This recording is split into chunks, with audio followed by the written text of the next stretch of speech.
የጻድቁን መናወጥ ከቶ አይፈቅድም ብሎ ይናገራል። ስለዚህ በመጽደቃችን ምክንያት እግዚአብሔር መናወጥ እንዲሆን፣ መረበሽ እንዲሆን፣ ግራ መጋባት እንዲሆን፣ ተስፋ መቁረጥ እንዲሆን በእኛ ህይወት ላይ ስለማይፈልግ የጻድቁን መናወጥ እግዚአብሔር ፈጽሞ አይፈልግም። ስለዚህ እግዚአብሔር ይጠብቃችኋል። የከበዳችሁ ነገር ካለ፣ ያስጨነቃችሁ ነገር ካለ በእግዚአብሔር ፊት አምጥታችሁ ጣሉት። እርሱ ደግፎ ይይዘናል። ከዛ በኋላ ደግሞ የጻድቁን መናወጥ እግዚአብሔር ፈጽሞ አይፈልግም፣ አሳልፎ ነው አይሰጠንም። መጽሐፍ ቅዱስ መናወጥ የሚለውን የዕብራይስጡ ቃል MOT ብሎ ይለዋል፣ ሞት ብሎ ይለዋልና ይሄ ምን ቃል ምን ማለት ነው? የጻድቁን መውደቅ እግዚአብሔር አይፈቅድም ይላል። እግዚአብሔር እንድትወድቁ አይፈቅድም። ቢ ኬሪድ የጻድቁን መወሰድ እግዚአብሔር ካስቀመጠው ስፍራ ሊሆን ይችላል፣ እግዚአብሔር ከሰጠው መልካም ነገር ሊሆን ይችላል። መወሰድን አይፈቅድም ይላል። ከስት ይላል፣ መጣልን እግዚአብሔር የጻድቁን መጣል አይፈቅድም። ቢ አውት ኦፍ ኮርስ ማለት እግዚአብሔር ካሰመረለት መስመር ውጪ እንዲሄድ እግዚአብሔር የጻድቁን መንገድ ማለት ያሰመረለት በዚህ በኩል ሆኖ ወደዚህ እንዲሄድ እግዚአብሔር አይፈቅድም። ለምንድን ነው ፈቅደው ሲባል መንገዱን እንዲያስቱትና የማይሆን ጎዳና ውስጥ እንዲገባ አይፈቅድም። የጻድቁን ዳውን መሆን እግዚአብሔር አይፈቅድም ማለት ማዘን፣ መውደቅ፣ ወደ ታች መጣልን አይፈቅድም። ይህንን አይፈቅድም እግዚአብሔር። ሪሙቭድ የጻድቁን መነቀል ከስፍራው ላይ መወሰድን እግዚአብሔር አይፈቅድም። ስለዚህ ምናልባት በተለያየ ቻሌንጅ ውስጥ እያለፋችሁ ያላችሁ ሰዎች ብትኖሩ ዛሬ የእግዚአብሔርን ቃል እውነት እያመጣውላችሁ ነው። በእነዚህ ቃሎች ላይ ታምናችሁ መነሳትና ነገሮቻችሁን መቀየር ይቻላል። እንደዚሁም ደግሞ መጽሐፍ ቅዱስ በጣም አስደናቂ የጽድቅ በረከቶች ከሚነግረን የመጽሐፍ ቅዱስ ክፍሎች መካከል መዝሙረ ዳዊት ምዕራፍ 92 ላይ ያለው ቃል ነው። ይሄ በጣም የተወደደ የእግዚአብሔር ቃል እውነት ያለበት ስፍራ ነው። መዝሙረ ዳዊት ምዕራፍ 92 ቁጥር 12 ጀምሮ የእግዚአብሔር ቃል እንደዚህ ብሎ ይናገራል። ጻድቃን እንደ ዘንባባ ይንሰራፋሉ፣ እንደ ሊባኖስም ዝግባ ይንዠረገጋሉ። በእግዚአብሔር ቤት ተተክለዋል፣ በአምላካችን አደባባይ ይንሰራፋሉ። ባረጁ ጊዜ እንኳን ያፈራሉ፣ እንደለመለሙና እንደጠነከሩ ይኖራሉ። እግዚአብሔር ትክክለኛ ነው፣ እርሱ አለቴ ነው፣ በእርሱ ዘንድ እንከን የለም ይላሉ ብሎ ይናገራል። በጣም አስደናቂ የሆነ የእግዚአብሔር ቃል እውነት ነው ያለው። ጻድቃን እንደ ዘንባባ ይንሰራፋሉ አለ። ይሄ አያችሁት? መጽሐፍ ቅዱሳችን አንዳንድ ጊዜ እውነቶችን ለማስረዳት ሲሞክር የሚጠቀምባቸው መንገዶች አሉ። አንደኛ እውነቶችን ለማስረዳት የሚጠቀምበት መንገድ እንደ ብሎ ለምሳሌ ጻድቅ እንደ ዘንባባ፣ ጻድቅ እንደ አንበሳ፣ ጻድቅ እንደ እያለ በተለያዩ ቦታዎች ለሚጠቀማቸው ነገሮች አሉ። ስለዚህ ጻድቅ ምን አይነት ህይወት እንዲኖረው ያስባል ብላችሁ ከጠየቃችሁ በዚህ ስፍራ ላይ ጻድቃን እንደ ዘንባባ ብሎ ይናገራል። እንደ ዘንባባ የሚለውን ሐሳብ ወይም ጻድቁን ለመረዳት ዘንባባ ምን አይነት ህይወት እንዳለው ዘንባባ ምን እንደሆነ በትክክል መረዳት ይኖርብናል። ልክ ዘንባባን ስንረዳ የጻድቅን ህይወት በሚገባ መረዳት እንችላለን። ስለዚህ በዚህ ትምህርት ውስጥ የተወሰኑን ሐሳቦችን አንስቼ ስለ ዘንባባ የተለያዩ ነገሮችን ልነግራችሁ ሞክራለሁኝ። ይሄ ዘንባባ የሚለው መጽሐፍ ቅዱሳችን ውስጥ ያለው ሐሳብ ወይም ዘንባባ የሚባለው የተክል አይነት በጣም አስደናቂ የሆነ የተክል አይነት ነው። ዘንባባ unbranched evergreen tree with a crown of long featured fashioned leaves ይለዋል። ይሄ ዘንባባ ማለት ሁልጊዜ አረንጓዴ ሆኖ የሚኖር ማለት ራሱን ልክ በአረንጓዴነት ያረንጓዴነት ምንድነው ክራውን የሚባለው ያረንጓዴነት ዘውድ የጫነ የሚያስደንቅ የተክል አይነት ነው። በጣም የሚያስገርመው ይሄ ዛፍ ስለዚህ ስለ ዘንባባ በጣም ብዙ ጊዜ ሳጠና በጣም ነው የምገረመው። ምክንያቱም እግዚአብሔር የኛን ህይወት በክርስቶስ ኢየሱስ የጸደቅነውን ህይወት ከዘንባባ ጋር ሰፍቶ አያይዞታል። ጻድቅ እንደ ዘንባባ ይላል። ዘንባባ ደግሞ ሁልጊዜ አረንጓዴ ሆኖ መኖር የሚችል በሙቀትም ሰዓት በቅዝቃዜም ሰዓት በየትኛውም ዓለም ክፍል ላይ ራሱን ሰርቫይቭ አድርጎ መኖር የሚችል አስደናቂ የሆነ ፍጥረት ነው። A leaf of a palm awarded as a prize or viewed as a symbol of victory ዘንባባ በአንድ ወቅት ምን ይደረግ ነበር? ለሰዎች ልክ አሸንፈው ሲገቡ ልክ እንደ ዋንጫ የሚሸለም ሽልማት ነበር። ምክንያቱም ዘንባባ በጣም አስደናቂ የሆነ ፍጡር ስለሆነ ወይም አስደናቂ የሆነ የእጽዋት አይነት ስለሆነ በጣም የሚያስገርመው ሲምቦል ኦፍ ቪክትሪ ነው፣ የድል ምሳሌ ነው ዘንባባ። መጽሐፍ ቅዱሳችንም በራእይ መጽሐፍ ላይ ስታነቡ ጌታ ኢየሱስ ክርስቶስን በጌታ በኢየሱስ ክርስቶስ አምነው በእጆቻቸው ይላል የዳኑ ሰዎች በእጆቻቸው የዘንባባ ዝንጣፊ ይዘው ይላል እና ለበጉ ክብር እየሰጡ ምን እያደረጉ ነው ያሉት? በክርስቶስ ኢየሱስ ያገኙትን ድል እያወጁ እንደሆነ መጽሐፍ ቅዱሳችን ይነግረናል።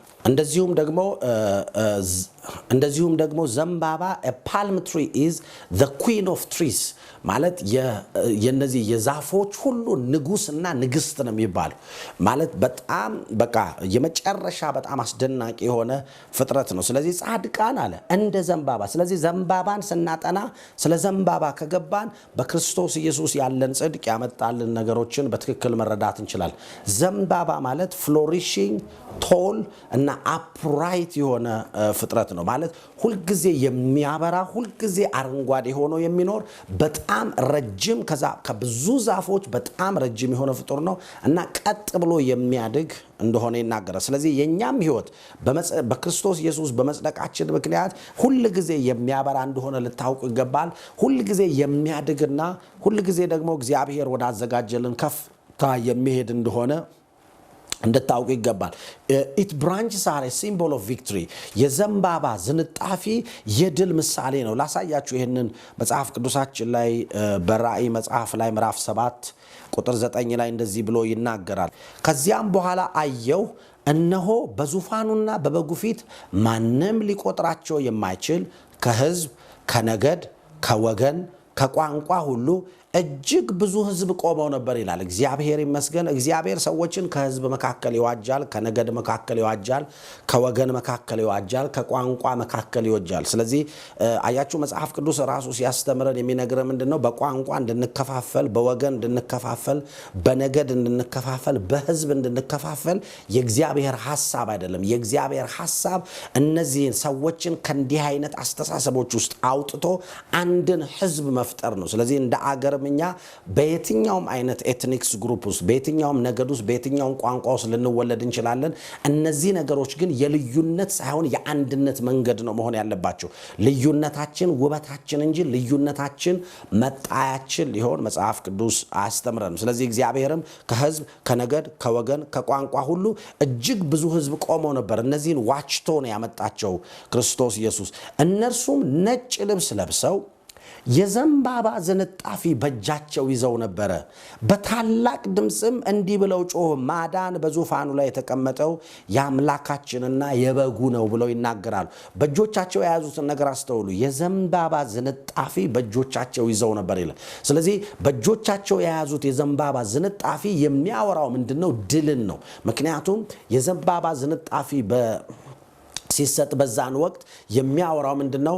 ድልን ነው። ልክ እንደዚሁ በክርስቶስ ኢየሱስ ያገኘነው ጽድቅ ለኛ ያመጣልን ድል አለ። በክርስቶስ ኢየሱስ ጻድቅ እንደ ዘንባባ ያያችሁ፣ ዘንባባ የድል ምሳሌ ከሆነ ጽድቅ ያገኘን እኛ ደግሞ የድል ምሳሌዎች እንደሆነን መጽሐፍ ቅዱሳችን ይነግረናል። እንደዚሁም ዮሐንስ ወንጌል ምዕራፍ 12 ቁጥር 13 ላይ እንደዚህ ብሎ ይናገራል የእግዚአብሔር ቃል። በማግስቱም ለበዓሉ የመጣው ብዙ ሕዝብ ኢየሱስ ወደ ኢየሩሳሌም እየመጣ መሆኑን ሰሙ ይላል። የዘንባባም ዝንጣፊ ይዘው ሊቀበሉት ወጡ። ድምፃቸውንም ከፍ አድርገው እንዲህ አሉ፣ ሆሳዕና በጌታ ስም የሚመጣ ብሩክ ነው፣ የእስራኤል ንጉሥ የተባረከ ነው ብለው ሲናገሩ ታያላችሁ። የዘንባባ ዝንጣፊ ይዘው ሊቀበሉት ወጡ ይላል። አያችሁት? እያወሩ ያሉት ምንድነው?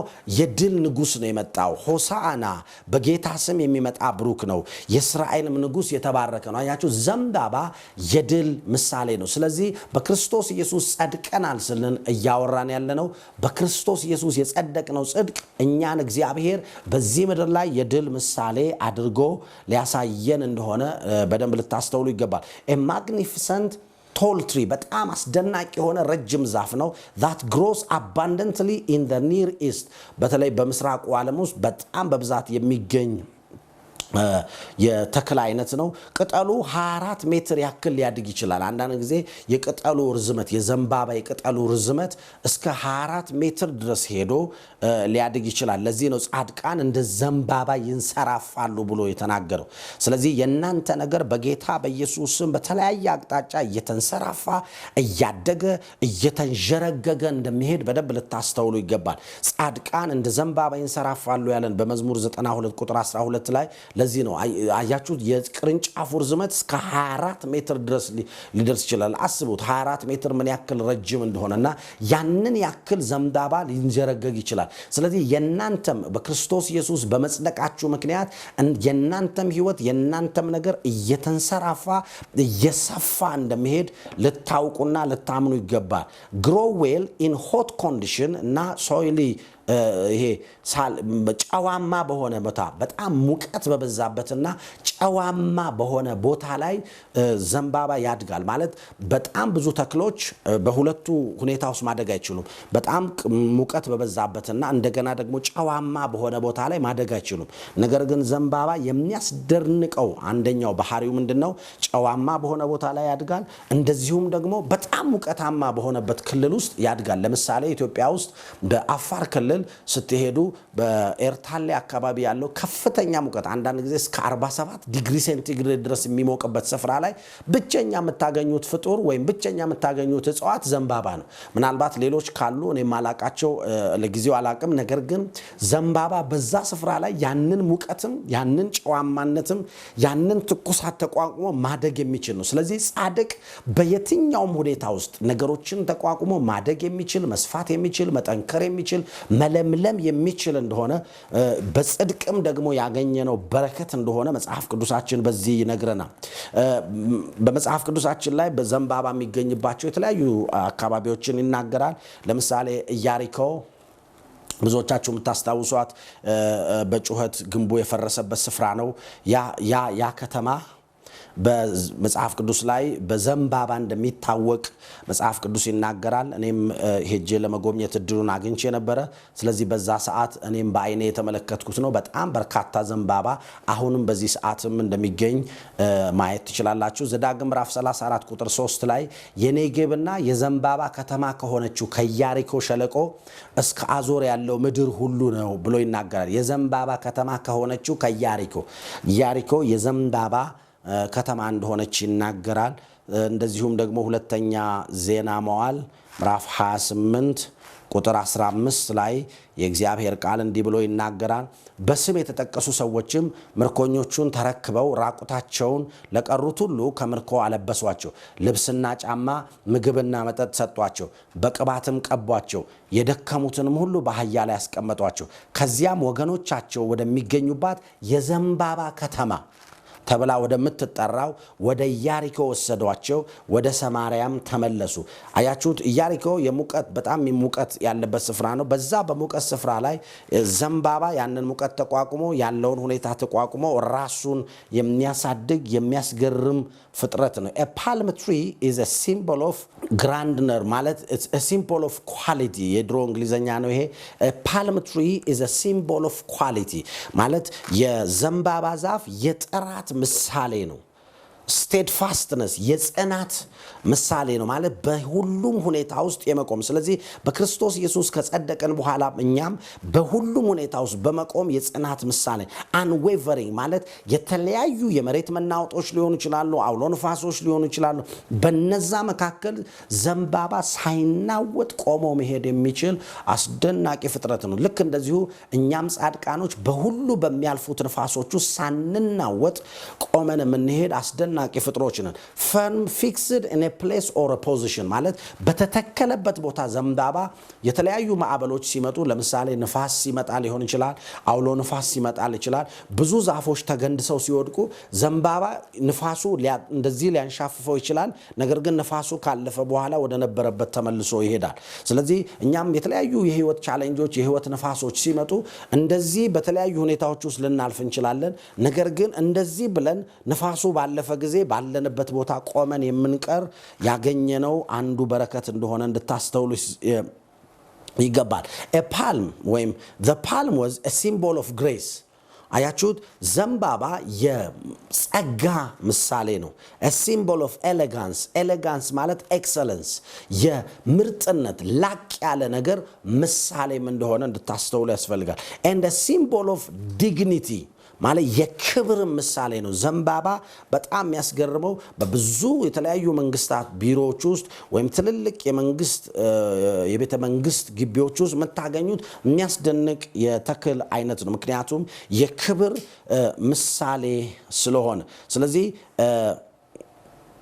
palm tree is a symbol of grace ስለዚህ በክርስቶስ ኢየሱስ እኛም እግዚአብሔር የጸጋ ምሳሌ አድርጎናል። የምርጥነት ወይም የላቅ ያለ የኤክሰለንስ ምሳሌ አድርጎናል። እንደገና የክብር ምሳሌ አድርጎናል። ስለዚህ ኤሌጋንስ አንደኛው ከኤክሰለንስ ውጪ tasteful fine luxurious in dress ማለት በሁሉ አቅጣጫ ሞገስ ያለበት ነገር ምሳሌ እንደሆነ ይናገራል። ስለዚህ ጻድቅ ይላል መዝሙር 92 ቁጥር 12 ላይ በጣም ፓወርፉል የሆነ የመጽሐፍ ቅዱስ ክፍል ነው። መዝሙር 92 ቁጥር 12 ላይ ጻድቃን እንደ ዘንባባ ይንሰራፋሉ እንደ ሊባኖስም ዝግባ ይንዠረገጋሉ ብሎ ይናገራል። ስለዚህ ጻድቅ የተለያየ ነገር ምሳሌ ነው። አንደኛው የእድገት ምሳሌ ነው። የአረንጓዴነት ምሳሌ ነው። የልምላሜ ምሳሌ እንደሆነ መጽሐፍ ቅዱሳችን ይናገራል። ሁለተኛው የውበት ምሳሌ ነው። የውበት ማለት ውበት የሚታይበት ምሳሌ ነው። መጽሐፍ ቅዱስ መኃልየ ላይ እንደዚህ ብሎ ይናገራል። ምዕራፍ 7 ቁጥር 7 ላይ እንደዚህ ብሎ ይናገራል። ቁመትሽ እንደ ዘንባባ ዛፍ መለል ያለ ነው ብሎ ይናገራል። ለዛች ሴት ሲነግራት ነው። ቁመትሽ እንደ ዘንባባ ዛፍ መለል ያለ ነው፣ ጡትሽም የፍሬውን ዘለላ ይመስላሉ። እኔም የዘንባባውን ዛፍ አወጣለሁ ዘለላዎቹም እዘላለሁ አልኩ ይላል። ቁመትሽ እንደ ዘንባባ። አያችሁት? የሚያወራው ምንድነው? ከፍ ያለ ነገር እንደሆነ። ስለዚህ በክርስቶስ ኢየሱስ ባገኘነው ጽድቅ ምክንያት እኛም ከፍ ያለ ህይወት እንደተዘጋጀልንና በምንም ነገር እንደማንገደብ መጽሐፍ ቅዱስ ይናገራል። እንደዚሁም ዮሐንስ ወንጌል ምዕራፍ 12 ቁጥር 13 ላይ ዘንባባ የድል ምሳሌ ነው። ቁጥር 13 ላይ የዘንባባ ዝንጣፊ ይዘው ሊቀበሉት ወጡ። ኢየሱስ ወደ ኢየሩሳሌም ከተማ ሲገባ በዚህ ታይም የዘንባባ ዝንጣፊ ይዘው ነው የወጡት። እየተናገሩ ያሉት ምንድነው? የድል ምሳሌ እንደሆነ፣ አሸናፊ ጌታ እንደሆነ፣ ከፊት ለፊቱ ሞት ቢኖርም ሞትን አሸንፈው ድል አድርጎ የሚነሳ ጌታ እንደሆነ ድምጻቸውን ከፍ አድርገውም ደግሞ ሆሳዕና በጌታ ስም የሚመጣ ብሩክ ነው፣ የእስራኤልም ንጉስ የተባረከ ነው እያሉ ሲናገሩ ታያላችሁ። ቢ ሎንግ ሊቭድ ነው። ዘንባባ እጅግ ረጅም እድሜን የሚኖረው የተለያዩ ነገሮችን ስታጠኑ እስከ 2000 ዓመት ድረስ የሚኖሩ ዘንባባ አይነቶች እንዳሉ ይናገራል።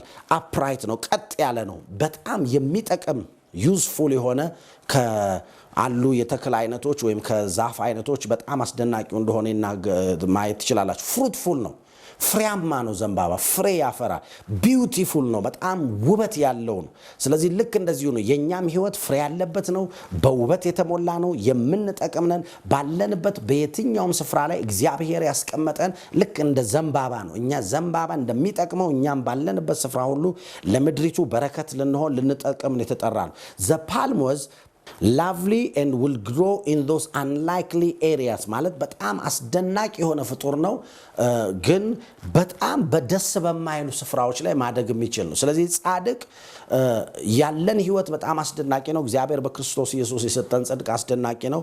በጣም ከባድ በሆኑ አስቸጋሪ በሆኑ ሁኔታዎች ውስጥም ማደግ እንደምንችል መጽሐፍ ቅዱሳችን ይናገራል።